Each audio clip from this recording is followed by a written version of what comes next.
Ahead of DNC kickoff, Black Chicago voters signal shift towards GOP. Man, I've been looking at what's going on in Chicago, and I have been amazed by what's going on with the Chicago black population. They are done with Democrats for the most part. They finally have awoken, I should say, to the fact that the Democrats have destroyed their once wonderful city. And a lot of people in Chicago are just done, and they jump ship, and they're supporting Republicans now. I have to say, one of the smartest things that have ever done by a governor was when Abbott sent those buses out there to Chicago and New York, because they get to feel some of what some of the rest of the country, particularly the southern border states in particular, been having to feel these last few years with Harris and Biden's open border policy. And they're fed up and they're tired of it, and they, like I said, they jumped ship and are supporting Republicans now. So we're gonna talk a little bit about it. We're gonna play the Fox News clip. But before we get started, go ahead and hit that like button, share this out so we can get this information out there. Subscribe if you're not already a subscriber, and hit that alarm bell so you know when I'm putting out new stuff. Also, check out my link tree in the description. It has a link to my Patreon. That's where I talk about things that I can't talk about here. Also, follow me on X, where I post my thoughts and news throughout the day there as well. All right, so let's talk about this news. Now, this comes from the Gateway Pundit's Margaret Flavin. And she reports that one of the most talked about aspects of the 2024 presidential election so far is the movement of minority voters to President Trump. This is why you have gatekeepers caping for Kamala Harris, telling black folks to get on the right side of history and vote for a so-called black woman, even though, you know, that's debatable if she's black or not. Like the Ricky Smileys, the Steve Harveys. Even Slim Thug said support her. I was really shocked about that, which is just crazy, because why are y'all so loyal to these people that has done absolutely nothing for you? It makes no sense to me. Say vote blue no matter who because you're black. Like, okay, what am I getting out of the deal? And I love, and you know, y'all know how I feel about Umar Johnson. He still haven't built that school that he said he was going to build for black boys. But what he said it really resonated with me. When he said voting is supposed to be transactional. What am I going to get by supporting you? What am I going to get off of this vote? And I 1000% agree with him on that. Voting is supposed to be transactional. Why am I going to vote for you knowing that I'm not going to get anything from that vote? It makes absolutely no sense. But according to a recent survey, two specific reasons for this are economic issues, of course. What did James Carville said is the economy stupid, but James Carville himself seems to be ignoring the economy and how Democrats have ruined the economy. But the economic issues, such as the crippling inflation of Joe Biden, as well as the Democrats' rush to embrace the most extreme elements of their party. Poster Frank Luntz underscored the trend by telling CNN, quote, "I actually think it's possible that among black voters, male black voters under the age of 40, that a third of them could end up with Trump in the fall." And I agree. You see it particularly among black men, and that's why they sent out the Roland Martins. That's why they sent out the Steve Harveys. That's why they sent out the Ricky Smileys, the Travis Smileys, and such, to go to shun and to and try to say. They said, what did Ricky Smiley say? If you got someone black that you know supporting Trump, block them on Facebook. Like, who talks like that? Last I checked, this was still a free country. You're allowed to vote for who you want to vote for. I mean, these people are disgusting. But ahead of the Democratic National Convention in Chicago, Fox and Friends co-host Lawrence Jones spoke with church parishioners about the most important issues heading into November and who they plan to vote for. Crime and inflation among their top concerns. Jones spoke with the senior pastor at the Beginnings Church of Chicago, Corey Brooks. Pastor Brooks, the rooftop pastor, is the founder and senior pastor of New Beginnings Church of Chicago and the CEO of Project H.O.O.D, helping others obtain destiny. I love that. The church local mission. So I'm just gonna go ahead and play the clip here. Here we go. Let's talk about what's happening in Chicago, where Lawrence is, in terms of what's happened under the Biden-Harris administration. When it comes to crime, it's up 11%. That's in the year leading up to this year, until violent crime. Also, when you look at housing, when you look at what they're supposed to bring to the city, you see people boarding up their houses, people concerned about the protest of 100,000 plus. They're worried that there's 1,700 less cops in uniform now. They're concerned they've got 400 cops from other cities who have to come in to help. Now compare that to the Republican convention. They didn't put up these large walls, but remember, Democrats say walls don't work, but they put them up for them. They put them up for their convention. They put up these large walls, and you have to check your IDs. What Democrats say, you don't need an ID to vote, but you need an ID to walk into this convention. You know what I'm saying? Like this whole DNC event is a giant hypocrisy. The entire thing. Out. So this is an example of a liberal city run by a liberal Democrat and the Democrats that's gone awry. This is not a great example of what we will do if we give you the keys to the country. It's the audacity for me. How many years have I been covering the violence in Chicago? How many kids, how many parents I've sat down with to talk about their kids being murdered? How many pleas have they said we need more cops on the street to go after these criminals? And all of a sudden, when the rich, powerful, and well-connected want to host a convention, then you send the cavalry? There are 5 people that were shot and killed in Chicago over the weekend. It happens every single weekend, every single holiday. And they've been begging, please send us more help. Please have the National Guard on standby. But because all of the Democrats are in town, and they are the people that wanted to fund the police, by the way, all of a sudden need the police to protect their tails because there's 100,000 protesters expected to be here. All of a sudden, they care about the issue. I had Miss Moni Jacobs. Her son was killed. Still no calls. No one gives her any updates. This is what she had to say about it. We're losing babies. We're not losing the elderly as fast as we're losing our young people. They're not even getting a chance to grow up. I'll never know what it feels like to have a grandchild from him. Like, we're losing our future. What do you want to hear from all these leaders? I want to know what they're going to do to protect our communities.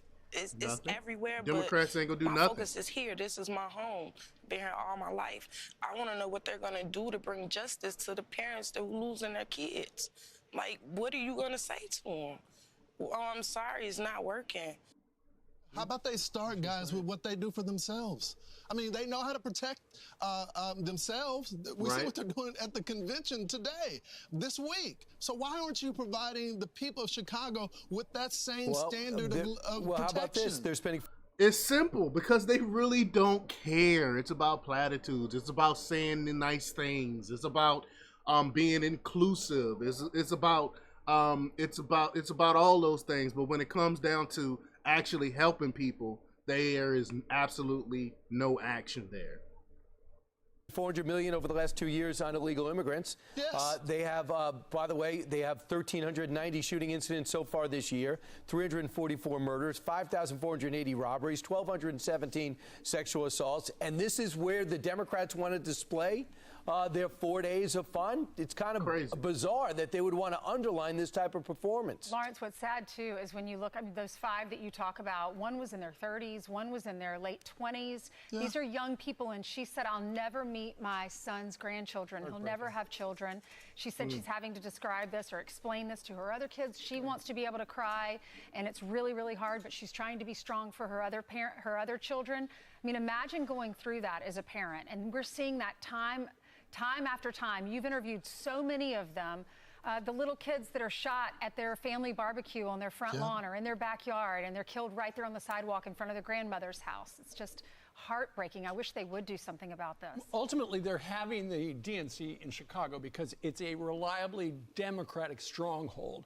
However, Lawrence went back to church yesterday, where Corey Brooks is, and spoke to some of the parishioners there, and things seem to be changing. Watch this. So, Pastor, you got the DNC that is here this week. How do you feel about that? It's kind of bittersweet. I'm glad for the city of Chicago that we get to host a major convention. The bitter part of it is that I don't agree with any of the principles, and so the policies that they use doesn't benefit our community. What do you think is the #1 issue facing Chicago right now? Well, definitely the #1 issue is the violence in Chicago, the gun violence. The economy is a big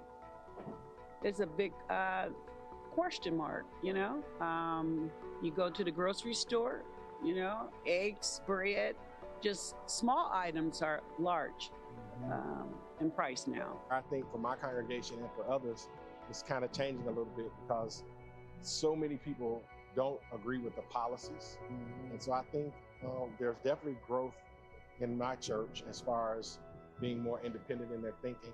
And I see that throughout the community as well. I believe that conservative principles are much better for us as a nation and for us as a people. Neither side has done really well. You're not pleased with any side? No. Where are you leaning right now when it comes to the presidency?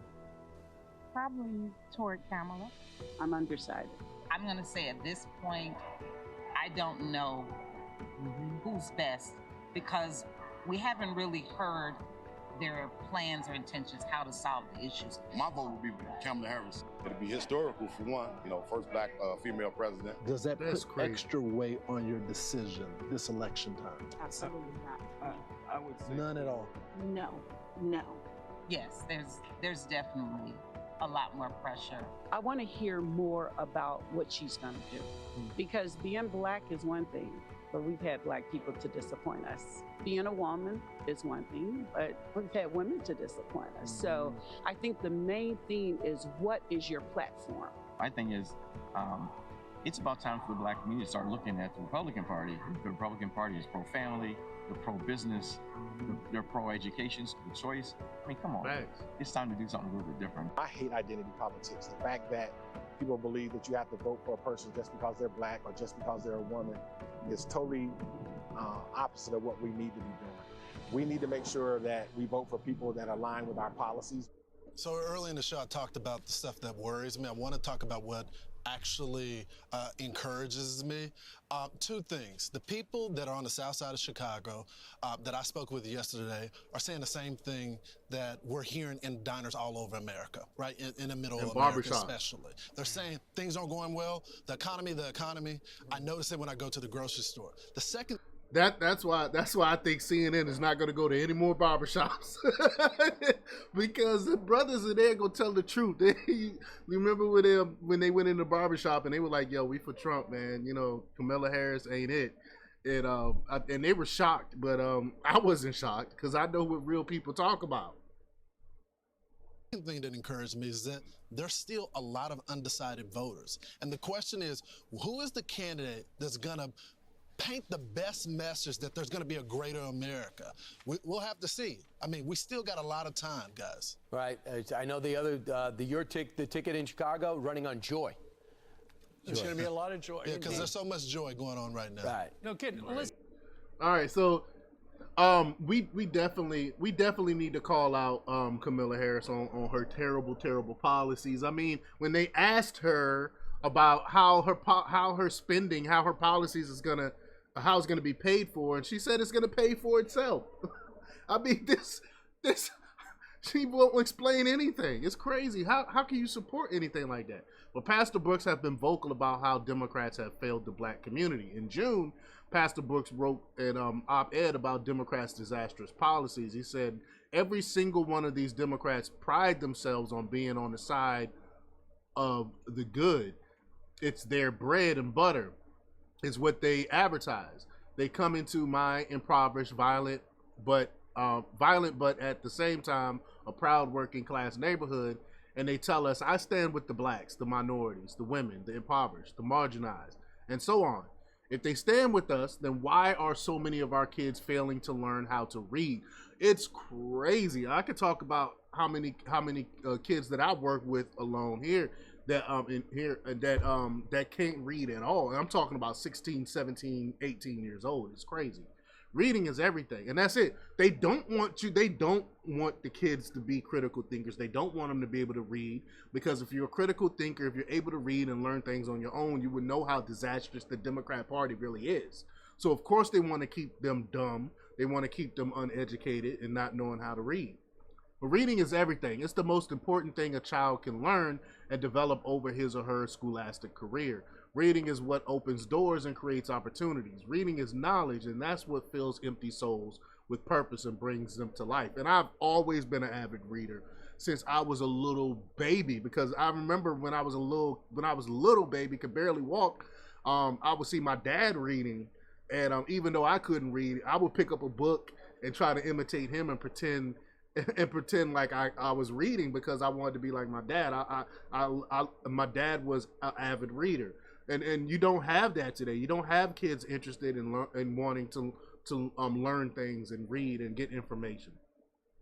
It goes on to say, why then is reading not even a priority for the Democrats in my city? I don't know the full agenda of the Democratic National Convention, but I'm willing to bet that not one speaker or agenda item will focus on reading illiteracy, the reading illiteracy crisis facing my community, as well as many others across America. Of course not. Like I said, they want them dumbed down because they're easier to control. You can that way you can have someone like a Ricky Smiley on the radio saying that we don't need to worry about the policies that a person is doing. You just need to vote for them because they black, and they will go along and do that because they don't know any better. But y'all let me know what y'all think about this. Leave your comments down below. Like, share, and subscribe, and check out jjthepsychotherapist.com for the latest in news. Until next time, peace.